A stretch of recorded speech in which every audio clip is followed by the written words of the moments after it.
कर लीजिए। हाँ।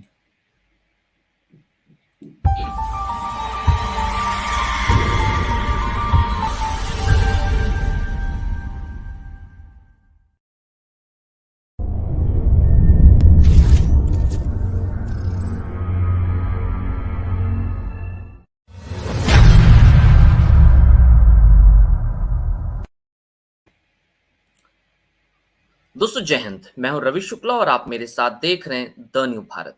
और द न्यू भारत की तरफ से आज शनिवार का दिन है, घड़ी बजा रही है ठीक 8:30 और हम लेकर आते हैं टीएनबी किताब शनिवार की प्रोफेसर जितेंद्र श्रीवास्तव के साथ। और एक बार फिर शनिवार आया और जितेंद्र श्रीवास्तव जी ने दो किताबों के साथ अपनी उपस्थिति आज इस पटल पर फिर से देनी है।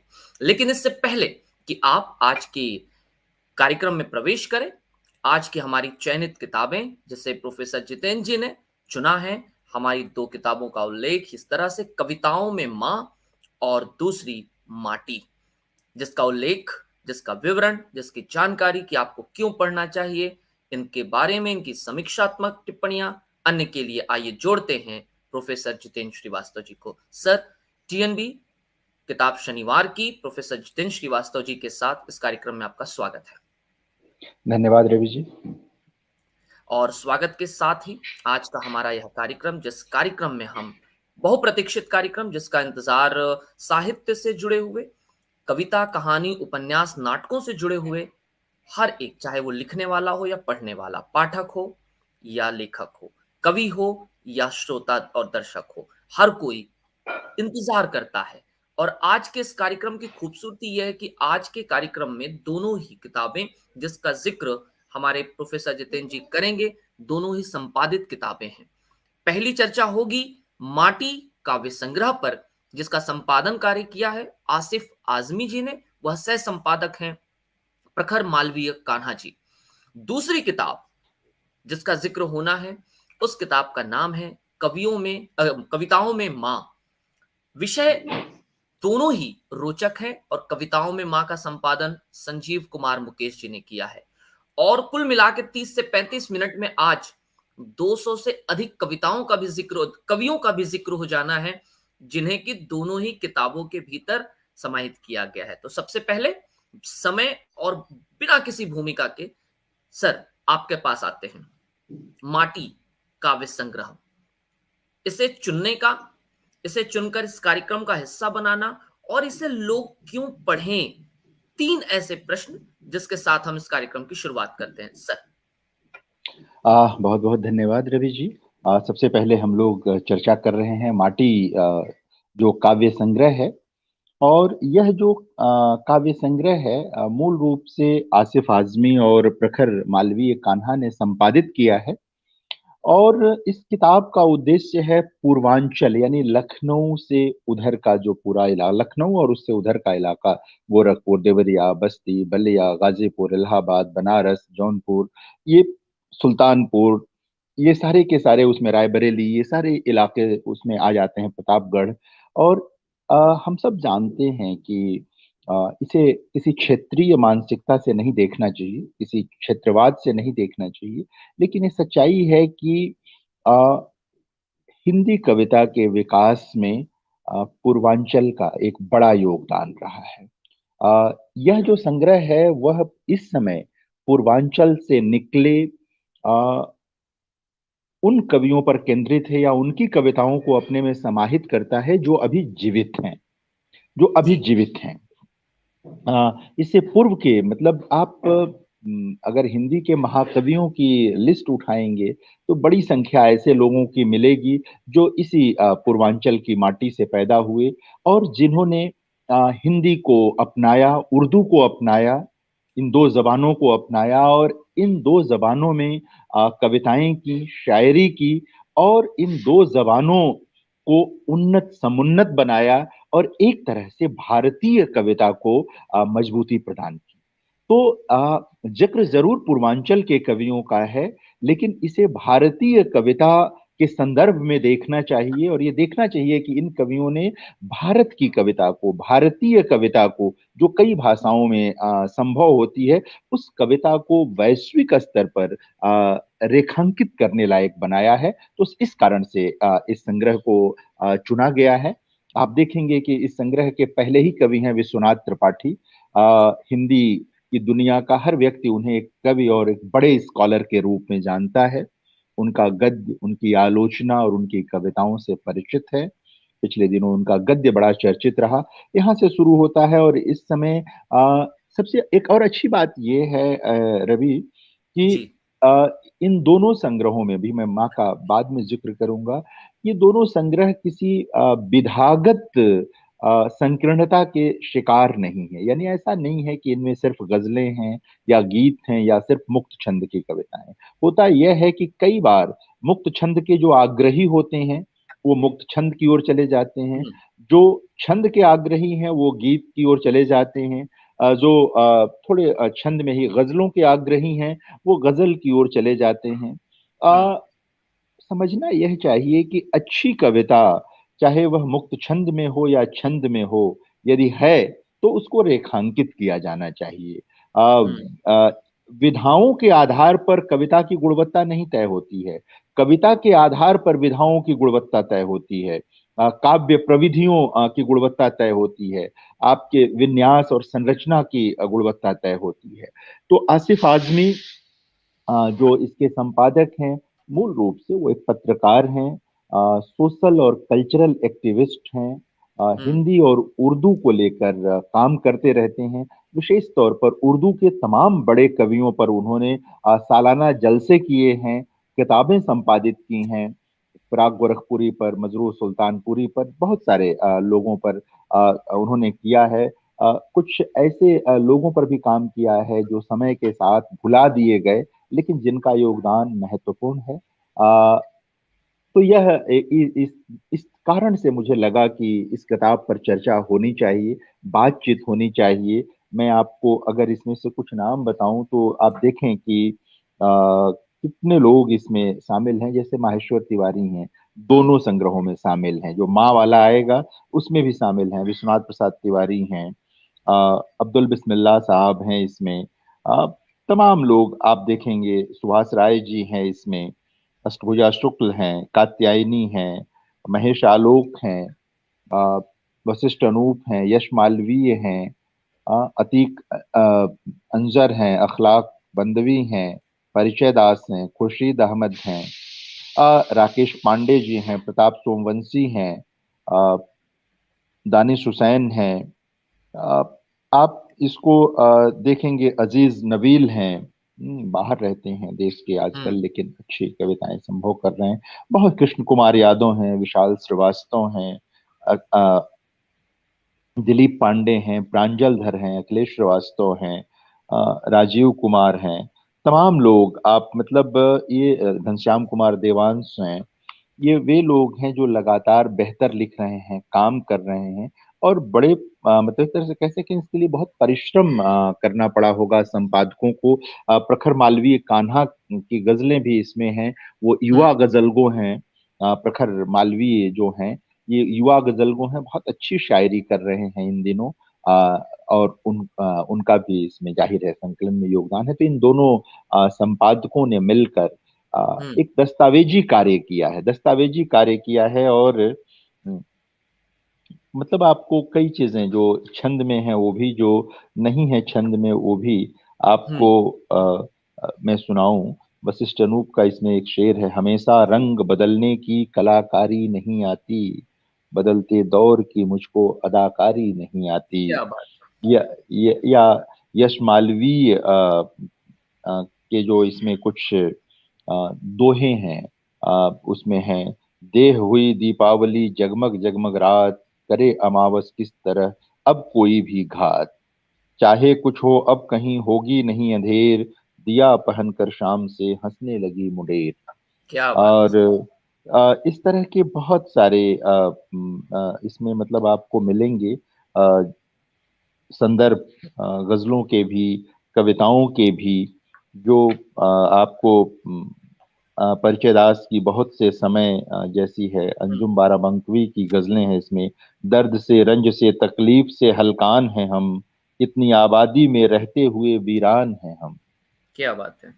इन दिनों खौफ का, बेचैनी का उन्वान है हम, एक बेदेखे से दुश्मन से परेशान है हम। क्या बात है। मतलब ये संकलन मतलब ऐसे कोई न समझ ले कि एक खास इलाके का कोई बहुत चलता पुर्जा सा संकलन नहीं। ये दस्तावेजी संकलन है। इसमें जो संकलित कविताएं हैं वो दृष्टि संपन्नता के साथ संकलित की गई हैं। और मुझे हम्म। लगता है कि यह संग्रह सिर्फ पूर्वांचल वालों के पास नहीं, हिंदी हम्म। और उर्दू कविता को पसंद करने वाले हर व्यक्ति के पास इसे होना चाहिए।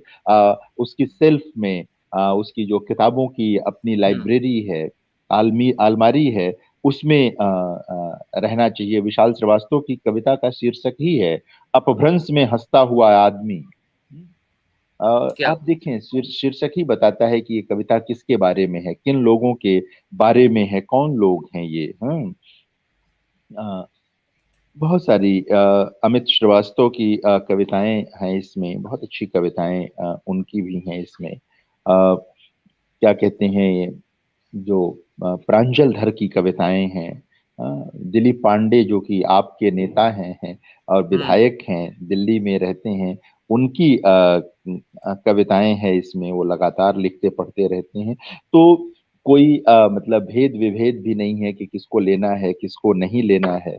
तो ये एक बहुत अच्छी चीज मुझे हम्म। लगी इस संकलन में। माहेश्वर तिवारी का इसमें एक अद्भुत गीत है, मैं पूरा गीत ही आपको सर। सुनाता हूँ। जी, कि स्वागत है एक सर। एक तुम्हारा होना क्या से क्या कर देता है, बेजुबान छत दीवारों को घर कर देता है। क्या बात है। खाली शब्दों में आता है ऐसे अर्थ पिरोना, गीत बन गया सा लगता है घर का कोना कोना। एक तुम्हारा होना सपनों को स्वर देता है, एक तुम्हारा होना क्या से क्या कर देता है, बेजुबान छत दीवारों को घर कर घर देता कर है। देता है। आरोहों अवरोहों से समझने लगती हैं, आरोहों अवरोहों से समझाने लगती हैं, तुमसे जुड़कर चीजें भी बतियाने लगती हैं। क्या बात एक है। तुम्हारा होना अपनापन भर देता है। हाँ, एक तुम्हारा होना क्या से क्या कर क्या कर देता है। देता और भी जो उनका जो दूसरा गीत है, अद्भुत गीतकार है विश्वनाथ प्रसाद तिवारी, जो साहित्य अकादमी, केंद्रीय साहित्य अकादमी के अध्यक्ष रह चुके हैं। कवि आलोचक के रूप में उनका योगदान है। उनकी छोटी छोटी कुछ कविताएं हैं। मिट्टी की काया, इसी में बहती है मंदाकिनी अलकनंदा, इसी में चमकते हैं कैलाश नीलकंठ, इसी में खिलते हैं ब्रह्म कमल, इसी में फड़फड़ाते हैं मानसरोवर के हंस। मिट्टी की काया है यह, इसी में छिपती है ब्रह्मांड की वेदना। है। वाह। मुश्ताक आजमी की जो गजलें हैं, वो भी बहुत अलग एक गजल है उनकी, बहुत अलग तरह की गजल है। हम्म। तो ये शमीम अब्बास की गजल है। अ, अहम आंखें हैं या मंजर खुले तो, हम्म। अहम आंखें हैं या मंजर खुले तो, अभी हैं बंद कितने दर खुले तो। खुले तो। बड़ी सर्द रात थी, एक और गजल है उनकी, बड़ी सर्द रात थी कल मगर बड़ी आंच थी बड़ा ताव था। वाह। बड़ी सर्द रात थी कल मगर बड़ी आंच थी बड़ा ताव था। सभी तापते रहे रात भर, तेरा जिक्र क्या था अलाव था, तेरा क्या बात। जिक्र क्या था अलाव था। और मतलब अच्छा, मतलब जाहिर है कि गजल की अपनी एक खूबसूरती है। हर बिल्कुल। शेर एक दूसरे से जुदा होता है। एक शेर में कोई इश्किया बात है तो अगले में हो सकता है कि कोई आध्यात्मिक किस्म की बात हो, हम्म। अगले हम्म। शेर में हो सकता है कोई राजनीतिक बातचीत हो। तो हम्म। ये उसके शिल्प की विशेषता है गजल की। अब्दुल बिस्मिल्लाह साहब की भी गजलें हैं, कथाकार के रूप में अधिक मशहूर हो गए वो, लेकिन कवि भी वो उतने ही अच्छे हैं, जीवंत हैं। तो ये सारी चीजें इसमें हैं जिनके नाते मुझे लगता है कि हम्म। अ, इस संग्रह पर चर्चा होनी चाहिए, और एक बहुत महत्वपूर्ण संग्रह है ये। जी। जिस तरह से सर ने बताया कि माटी काव्य संग्रह के भीतर में वर्तमान और विशेष रूप से जीवित कवियों की वो कविताएं शामिल की गई है जो कि पूर्वांचल से आते हैं। हिंदी उर्दू का एक सम्मिश्रण ऐसा सर ने जिनका जिक्र किया या जो पढ़कर सुनाया उससे स्पष्ट है, जाहिर है कि एक विशेष किस्म की ऐसी किताब जिसे कि सदियों तक याद रखा जाएगा। सर, इसकी जो विषय वस्तु है, हर एक चुने हुए कवि शायर की जो विषय वस्तु है, उसे आप किस तरह से देखते हैं कि आसिफ आजमी साहब ने, प्रखर मालवीय कान्हा जी ने इसकी विषय वस्तु को चुनते वक्त कि किस कवि की कौन सी रचना चुनी जा रही है, किस कवि को कितना महत्व दिया जा रहा है, इससे मतलब नहीं, लेकिन इसकी विषय वस्तु, जितनी समाहित कविताएं हैं, जितनी से संकलित कविताएं, शेर गजल कहानियां, शेर गजल कविताएं हैं, उसे आप किस तरह देखते हैं, विशेष रूप से सिर्फ विषय वस्तु की आउटलाइन? देखिए क्या है कि विषय वस्तु तो निश्चित तौर पर कविताओं की अलग अलग ही है। हर कवि अ, की अपनी अंतर्दृष्टि होती है, उसका अपना एक कह सकते हैं भाव संसार होता है, उसकी अपनी रुचियां होती हैं, हम्म। अपनी वैचारिकी होती है, उसके अपने कंसर्न होते हैं। तो कह सकते हैं कि विविधता है, खासकर मुक्त छंद की कविताओं में। गजलों हम्म। में भी विविधता है। अभी मैं कह रहा था, एक शेर दूसरे से जुदा है, एक में प्रेम की बात है, दूसरे में अध्यात्म की, तीसरे में राजनीति की, चौथे में कोई आर्थिक समस्या है उसकी बात आ गई है। तो इस तरह की चीजें हैं। तो मोटे तौर पर जो समकालीन कविता की विषय वस्तु है, यानी कि एक तरह से वंचना के विरुद्ध, घर परिवार, अ, जनपक्षधरता, जो वंचित लोग हैं उनके पक्ष में बातें, यही सब विषय वस्तु है जो इन कविताओं में आपको दिखाई देगी। घर और परिवार भी एक मुख्य चीज है समकालीन कविता की, वो इसमें दिखाई देती है। और अच्छी बात यह है कि जो वर्तमान गजलें हैं, चाहे वो हिंदी में लिखी जा रही हो चाहे उर्दू हम्म। में, उन्होंने भी अब अपना दायरा बहुत बढ़ा लिया है पिछले 50-70 वर्षों में। हाँ, बल्कि इससे अधिक वक्त में कहना चाहिए। अब वो सिर्फ मतलब गजल का जो एक कह सकते हैं परंपरागत अर्थ है कि प्रिया से बातचीत, हम्म, अपने महबूबा से गुफ्तगू, अब वो उतना नहीं रह गया है। अब उसमें सब कुछ है, मतलब उसमें सब जी। कुछ है। हाँ, अपने समय की धड़कन, कह सकते हैं कि जो कविताएं चुनी गई हैं उनमें से अ, अधिकतर की हाँ। जो विषय वस्तु है वो अपने समय की धड़कन को पहचानने की कोशिश करती है, उसको पकड़ने की कोशिश करती है कि कभी कोई अगर इन्हें पढ़े तो ये हम्म। देख पाए कि हिंदी और उर्दू कविता का वर्तमान कैसा है। क्या अब बात है। हाँ, कैसा है बिल्कुल। जान पाए वो। हाँ, वो मतलब एक रैखिक नहीं है, एक ढंग की नहीं है कि सिर्फ पता चला खाली परिवार परिवार है, राजनीति राजनीति है, ऐसा हाँ। नहीं है। विविधता है। हाँ हाँ, विषयों की हम्म। विविधता है, बहुस्तरीयता है, संश्लिष्टता है कविताओं में, बहुत इकहरे किस्म की कविताएं नहीं है ये। हम्म। कारण ये है कि समस्या यही आती है कि जब कोई किताब हाथ में उठाए तो उसे क्या मिले, उसके सामने हम्म, कौन सी विषय वस्तु जाए। सर, दूसरी बिल्कुल किताब पर चलते हैं, जिसके बिल्कुल भीतर में बिल्कुल। 116 कवियों का समावेश है और विषय जो हर किसी को जोड़ता है। फिल्मी गीतों में, कई ऐसे भावुक क्षणों में, कई ऐसी कविताओं में, कई ऐसी शायरियों में माँ हमेशा से कवियों का एक प्रिय विषय रही है। माँ के अलग-अलग रूपों को कविताओं के माध्यम से, माँ के अलग-अलग विविधताओं को बताया गया है। कक्षा 6 में माँ के ऊपर छोटी-सी बच्ची की एक कविता है सीबीएसई पाठ्यक्रम के भीतर। तो वहीं पर विश्वविद्यालय के अंदर अलग स्तर पर माँ को अलग-अलग कवि और साहित्यकारों ने रखा है। और आज की दूसरी किताब है कविताओं में माँ, जिसका संपादन किया है संजीव कुमार मुकेश जी ने। और इसमें संकलित कविताएँ माँ इसी विषय पर आधारित है, जैसा कि विषय से, उसके शीर्षक से स्पष्ट है। सर, इस किताब को चुनने के पीछे की वजह और 116 कवियों के समावेश को आप किस तरह से देखते हैं सर? देखिए इसकी तो सीधी वजह है जो भी आप कह रहे हैं। देखिए माँ, जी। मुझे लगता है कि सृष्टि में इससे अधिक पवित्र कोई दूसरा शब्द नहीं है, हुँ। और कोई दूसरा शब्द भी नहीं है जिसका आयतन घनत्व इससे अधिक हो। हम्म, बिल्कुल। मुझे लगता है एक बहुत छोटा सा शब्द है। पिता में भी जो है कहेंगे कि दो अक्षर आ जाते हैं, माँ में सिर्फ एक अक्षर, हालांकि दीर्घ है। तो सबसे छोटा शब्द है माँ। हाँ, जी। लेकिन इसके घनत्व के बराबर कोई दूसरा शब्द नहीं है, शब्द पिता नहीं में है। भी नहीं, हुँ। पिता में भी नहीं है, किसी में नहीं जी। है। तो सबसे बड़ी चीज तो यही है। और हमें लगता है कि शायद ही कोई कवि हो पूरी दुनिया का हुँ। जिसकी कविता में किसी न किसी रूप में माँ न आई हो। हुँ। माँ आती ही है। हो सकता है किसी ने मुकम्मल कविता माँ पर न लिखी हो, लेकिन माँ तो आती है कविता में, किसी न किसी रूप में आती है, वो जीव द्रव्य है। हम्म, कवि कवि का, किसी भी कवि का जीव द्रव्य है माँ। हाँ, वही उसका प्रोटोप्लाज्म है, वो उसकी रक्त रक्त मज्जा में बहती रहती है। कुछ कवि पूरी कविताएं लिख देते हैं माँ पर, कई लोगों के संग्रह हैं माँ केंद्रित कविताओं के, उर्दू में भी और हिंदी में भी। लेकिन संजीव मुकेश जो हैं, संजीव कुमार मुकेश, ये स्वयं जी। एक अच्छे कवि हैं, होनहार कवि हैं। अ, मंचों पर जाते हैं, लोकप्रियता अर्जित कर रहे हैं इस समय। और उन्होंने बहुत मन से इस संकलन को तैयार किया है। अ, और इसमें उन्होंने एक कोशिश की है कि गीत, नवगीत, दोहे, गजल, मुक्त छंद और गजलें सब ली जा सकें।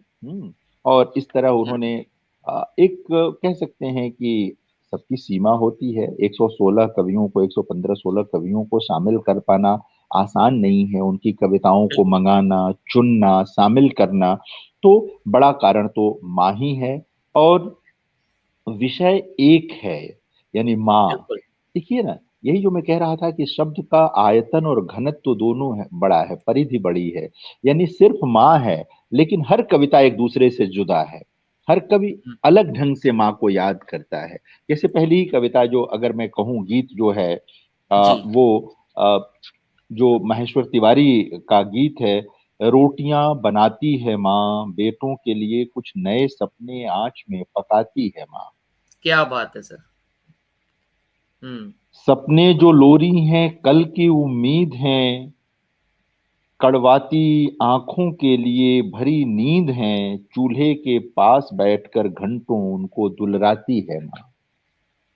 अब हम्म। देखिएगा, माहेश्वर तिवारी पिछली पीढ़ी के कवि हैं। ये उस हम्म। दौर में आते हैं जब मिट्टी के चूल्हों पर खाना बनता था। धुआं निकलता रहता था। कई बार लकड़ियां गीली रह जाएं तो मतलब बहुत कष्ट। ये उस दौर की संवेदना के साथ आते हैं, लेकिन कैसे उसका विस्तार हो जाता है। भले ही अभी गैस के चूल्हों पर या बिजली के यंत्रों पर अब खाना पकने लगा हो, चीजें बनने लगी हो, लेकिन जो माँ का उससे जुड़ाव है, माँ का जो अपने संतान से और संतान की तरक्की से, उसके लिए सपनों से जुड़ाव है, वह न तब अलग था न अब अलग है। हम्म। उसमें कोई परिवर्तन नहीं आया। यानी माँ का अपने संतति के लिए जो देखा जाने वाला सपना है, उसमें कोई परिवर्तन नहीं आया। खाना बनाने की प्रविधियां बदल गई हों, किचन का स्वरूप बदल गया हो, लेकिन सपनों का स्वरूप नहीं बदला। यह एक हम्म। बड़ी चीज है। और महेश्वर तिवारी की एक कविता इसीलिए लिखी, चाहे आज से 40 साल पहले गई हो, 50 साल पहले गई हो, 30 साल पहले गई हो, लेकिन वह हमारी अपनी संवेदना को पकड़ लेती है, छू हम्म। लेती है। तो ये चीज है, सपने जो सूरज हैं कल की आजादी हैं, सपने जो खुशियों के बोल हैं मुनादी हैं, कोहरे के सर्द सर्द मौसम को धूप से सजाती है माँ। हम्म। हम्म। हम्म। हम्म। तो ये एक महत्वपूर्ण चीज है, निकल करके आती है। और इसी तरह से अगर किसी और के पास जाएं, माँ एक हिंदी के एक मंचों के बड़ी लोकप्रियता थी उनके, वहां मंचों की दुनिया के बड़े कवि थे कुंवर बेचैन। हम्म। जब ये किताब तैयार कर रहे होंगे संजीव मुकेश, तब तक वो जीवित थे, अब नहीं रहे, कोरोना के दिनों में। माँ तुम्हारे सजल आंचल ने धूप से हमको बचाया है, चांदनी का घर बनाया है। तुम अमृत की धार प्यासों को, ज्योति रेखा सूरदासों को, संधि को आशीष की कविता, अस्मिता मन के समासों को। माँ तुम्हारे तरल दृग जल ने तीर्थ जल का मान पाया है, सो गए मन को जगाया। क्या तो बात है। इस तरह की चीजें आप देखेंगे, कई जगहों पर आता है, जो है कि चाहे कितना भी कठिन हो समय, जो कुछ भी हो, अ, सब को धता बताते हुए माँ जो है कैसे अपने बच्चों तक दुख को पहुंचने से रोकती है। जब माँ असक्त हो चुकी होती है, लाचार हो चुकी होती है, तब भी वो चाहती है कि बच्चों का दुख वो अपने पास ही रोक ले। उनका जीवन उनसे बचा रहे, सुखी रहे। इन सब भावों को मतलब इन कविताओं में आपको अलग-अलग कविताओं में आपको दिखाई देगा, मिलेगा सब कुछ यहाँ पर। यश मालवीय का गीत है कि जाती हुई धूप संध्या की सेक रही है माँ, वाह, अपना अप्रासंगिक होना देख रही है माँ। क्या बात है। कैसे समय बदल गया है, कैसे आपको याद होगा भीष्म साहनी की कहानी चीफ की दावत। हाँ, आजादी के तुरंत बाद का समय है, माँ हम्म अप्रासंगिक होने लगी थी। हमारे अपने समय में यह चीजें और बढ़ गई हैं। बच्चों की व्यस्तताएं, नौकरियां, अमेरिका इंग्लैंड में बस जाना, ऑस्ट्रेलिया में बस जाना, या अपने कस्बे और गांव से दूर किसी महानगर में बस जाना, जहां से अपनी व्यस्तताओं के कारण न लौट पाना। इन सब के बीच माँ अप्रासंगिक होती है, लेकिन उसके लिए उसके बच्चे अप्रासंगिक नहीं होते। हम्म आ, यह जो मैं आरंभ में कह रहा था कि माँ शब्द में जितना घनत्व है, जो आयतन है, वह किसी में नहीं है। कोई नहीं पा सकता इसको। जाती हुई धूप संध्या की सेक रही है माँ, अपना अप्रासंगिक होना देख रही है माँ। क्या भरा बात हुआ घर है, भरा हुआ घर है नाती पोतों से बच्चों से, अनबोला बहुओं के बोले, बंद खिड़कियों से, दिन भर पकी उम्र के घुटने टेक रही है माँ, अपना अप्रासंगिक होना देख रही है माँ। फूली सरसों नहीं रही अब खेतों में मन के, पिता नहीं है अब नस नस क्या कंगन सी खन के, रास्ता थकी हुई यादों का छेक रही है माँ। तो ये चीजें हैं, बुझी बुझी आंखों ने पर्वत से दिन काटे हैं। बुझी बुझी आंखों ने पर्वत से दिन काटे हैं, कपड़े नहीं अलगनी पर फैले सन्नाटे हैं, इधर उधर उड़ती सी नजरें फेंक रही है माँ। क्या हाँ, बात है।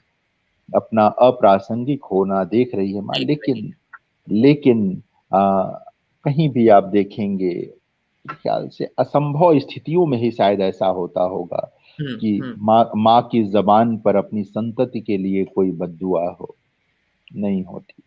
अपनी अप्रासंगिकता की भी वो कोई ऐसी व्याख्या कर लेती है जिसमें प्रासंगिकता दिखने लगे। हम्म वो अपने भीतर चाहे जो महसूस करे, किसी गैर के सामने आ, अपनी संततियों द्वारा अपने को अप्रासंगिक किए जाने की बात नहीं छेड़ती, नहीं हम्म करती। हाँ, अब इसको आप महिमा मंडित करना समझें या जो भी हम्म समझें, लेकिन सच तो यही है कि ये हम लोगों के वहाँ है। बहुत से दोहे हैं इसमें हम्म जो माँ को लेकर लिखे गए हैं और बहुत अच्छे अच्छे हैं इसमें दोहे। गजलें भी हैं इस संग्रह में, कई लोगों की जो मुझे ठीक लगी। मुझे लगा कि उनका जिक्र होना चाहिए, बात होना चाहिए। संजीव मुकेश की भी एक कविता है इसमें, जो जी। खुद संपादक हैं इसके, और अच्छी कविता है वो। अच्छी कविता है। ये मुझे इसमें कई चीजें ऐसी दिखी। ध्रुव गुप्त की कविता मुझे अच्छी लगी। अ, कई हैं, मतलब मैं आपको एक दो चीजें और अ, जी। गजल जो लोगों के हैं मैं आपको सुनाता हूँ। तो सर, ये अ, कविता, गजल, शायरी, इनका सब सब, मिला मिला जुला हाँ हमें संकलन है। बिल्कुल बिल्कुल, इसमें मुक्त छंद भी हैं, इसमें हम्म गजलें भी हैं, इसमें दोहे भी हैं, इसमें गीत भी हैं। यानी जी। विधाओं को लेकर कोई पूर्वाग्रह नहीं है इसमें अच्छा। कि एक खास विधा की ही रचनाएं इसमें ली जाएंगी। हमें हम्म लगता है कि यह उदारता होनी ही चाहिए, जी। क्योंकि आपको ये तय करना होता है कि आप जो कविता के भीतर की विधाएं हैं, आप हम्म उनमें किसी एक विधा के साथ हैं या कविता के साथ हैं। हम्म कविता के साथ जो भी होगा उसे विधाएं नहीं रोकती हैं, उसे हम्म विधाएं नहीं बांधती हैं। तो यह एक महत्वपूर्ण चीज निकल करके आती है। कैलाश छा किंकर को भी इसमें लिया है। बरवै छंद में उनकी कविता है यहाँ पर। माँ माता तेरी ममता अगम अपार, तुझसे ही जगमग है जग संसार। ये बड़ा प्रसिद्ध छंद है हिंदी का, बरवै हम्म। छंद। हाँ। और अ, इसमें कुंडलियां छंद में भी कुछ लोगों ने कविताएं लिखी हैं, उसको शामिल किया है संजीव मुकेश ने। तो मुझे कई कारण से ये मुझे लगा कि इस हम्म। संग्रह की चर्चा की जाए, इस पर बात की जाए। और हम्म। माँ जो सबसे जरूरी चीज है जीवन का, जी। है ना, हमारे पारिवारिक संरचना की जो धुरी है, जो धुरी है, जो अगर वो न हो तो पारिवारिक संरचना संभव नहीं होगी। हम्म। उस माँ को केंद्र में रख करके जो ये संग्रह संजीव कुमार मुकेश ने संपादित किया है और अपनी माँ को हम्म। समर्पित किया है, उन्होंने अपनी स्मृति शेष माँ को ये समर्पित किया है संग्रह उन्होंने। यह संग्रह पढ़ने लायक है, लोगों को पढ़ना चाहिए। जिन लोगों हम्म। की कविताओं में दिलचस्पी है, खासकर माँ से संबंधित कविताओं में दिलचस्पी है, हम्म। उनके लिए एक जरूरी संग्रह है ये, और रखना चाहिए इसे अपने पास। मुझे लगता बिल्कुल है ऐसा। सर, एक महत्वपूर्ण चीज कि दोनों किताबों के बारे में मैं जानना चाहूंगा। जो दो किताबों पर हमने चर्चा की है, पहली हमारी माटी काव्य संग्रह है, जिसका संपादन आसिफ आजमी साहब, वो सह आज संपादन प्रखर आसिफ आजमी साहब, वो सह संपादन प्रखर मालवीय कान्हा जी। और हमारी जो दूसरी पुस्तक रही आज की, कविताओं में माँ, संपादन किया जिसका संजीव कुमार मुकेश जी ने। क्या दोनों ही संपादकों को या उनकी पूरी टीम को आप कितना सफल मानते हैं कि वर्तमान में चल रहे कवियों तक पहुंचने में, विशेष रूप से माँ पर, कि क्या उन्होंने वो सभी तक जो भी प्रमुख हस्ताक्षर हैं उनके अलावा इसमें नए लोगों की मौजूदगी, जिससे कि नए लेखकों को, नया लिखने वालों को, नए पढ़ने वालों को कितना ज्यादा नयापन मिल सके, इसमें कितने प्रतिशत सफल हुए हैं? पूरे सफल हैं, दोनों लोग पूरे सफल हैं। दोनों का अपना अपना उद्देश्य रहा है। पहले जो माटी संग्रह है उसमें ये था कि पूर्वांचल के कवियों के हम्म। बहाने हिंदी उर्दू कविता की पड़ताल की जाए, उसके हम्म। उसकी परिधि को देखा समझा जाए। हाँ, उसके घनत्व का मूल्यांकन किया जाए। उसमें आसिफ आजमी और प्रखर दोनों सफल रहे हैं, और हम्म। भरपूर सफल रहे हैं। और संजीव कुमार मुकेश ने भी माँ केंद्रित कविताओं की जो कोशिश की है इकट्ठा करने की, उसमें वे सफल हुए हैं। देखिए, कुछ चीजें तो छूट ही जाती हैं। हाँ, जी। सब नहीं आ सकते। अब माँ पर बहुत सारे लोगों की कविताएं होंगी, लेकिन 115-16 कवियों को इकट्ठा करना भी मामूली बात नहीं है। बिल्कुल। बचा हुआ काम कोई और कर सकता है, संजीव ही बाद में कर सकते हैं, या लेकिन फिलहाल दोनों संग्रह और दोनों के संपादक मेरी हम्म। दृष्टि में मतलब बिल्कुल सफल हैं, और दोनों महत्वपूर्ण संग्रह हैं। जी। आज की चर्चा, जिस चर्चा में हमारे साथ प्रोफेसर जितेंद्र श्रीवास्तव जी ने मुख्य रूप से दो किताबों पर चर्चा की, जैसा कि हमारे कार्यक्रम का एक स्वरूप है, माँ पर कविताओं की माँ पर कविताओं की एक ऐसी किताब जिसका संपादन संजीव मुकेश जी ने किया है। और संजीव मुकेश जी की उस किताब के माध्यम से देश भर के करीब 116, और शायद कुछ एक हों जो देश से बाहर रहते हैं, उनकी अपनी माँ पर जो कविताएं हैं, गजल है, क्षणिकाएं हैं, मुक्त छंद हैं, उसे पुस्तक में समाहित किया है। और दूसरी जो हमारी किताब रही, माटी काव्य संग्रह है, जिसके भीतर पूर्वांचल की सुगंध है, और पूर्वांचल की हिंदी उर्दू के बीच का जो अपनत्व है, उसे इस किताब के माध्यम से प्रस्तुत करने का कार्य आजमी साहब ने किया है। और सही रूप में इन किताबों की आपको आवश्यकता क्यों है, आप इन्हें क्यों पढ़ें, इसकी पूरी पृष्ठभूमि प्रोफेसर जितेंद्र श्रीवास्तव जी ने तैयार कर दी है। तो आज की हमारी दोनों किताबें, माटी काव्य संग्रह व कविताओं में माँ, दोनों ही कुछ हटकर और कुछ नएपन के साथ आज टीएनबी के इस कार्यक्रम में शामिल रही। प्रोफेसर जितेंद्र श्रीवास्तव जी, जो कि किताबों को न सिर्फ यहाँ पर उसकी समीक्षा या उसे क्यों पढ़े बताते हैं, कई ऐसे हैं जिन्होंने इस कार्यक्रम के माध्यम से नई किताबों के बारे में जाना है, समझा है, और कई ऐसे संदेश हम तक पहुंचते हैं कि वे कुछ नया जान रहे हैं, कुछ नया पढ़ रहे हैं। तो आप भी यदि इन किताबों से, इस तरह के कार्यक्रमों से जुड़े हैं, तो जुड़े रहने के लिए द न्यू भारत के फेसबुक पेज और हमारे यूट्यूब चैनल को सब्सक्राइब कर सकते हैं, जहां शनिवार की शाम हमारे साथ प्रोफेसर जितेंद्र श्रीवास्तव जी उपस्थित रहते हैं और वे बात करते हैं टीएनबी किताब शनिवार की प्रोफेसर जितेंद्र श्रीवास्तव जी के साथ इस कार्यक्रम में। सर, आपका द न्यू भारत की तरफ से हम विशेष धन्यवाद करते हैं कि आपने आज फिर से 2 किताबों पर चर्चा की और दोनों ही बहुत महत्वपूर्ण किताबें। मैंने शुरुआत में कहा कि करीब 35 से 36 मिनट में हम 200 से अधिक कवियों के उन विशेष बातों पर चर्चा करने जा रहे हैं जो कि आज के इस कार्यक्रम की खूबसूरती होगी और हमें नया कुछ मिल सकेगा। तो सर, आपका बहुत शुक्रिया। शुक्रिया उनका जिन्होंने इस कार्यक्रम को अभी देखा, जो बाद में देखेंगे। और एक अच्छी चीज, आसिफ आजमी जी खुद इस कार्यक्रम को देख रहे थे।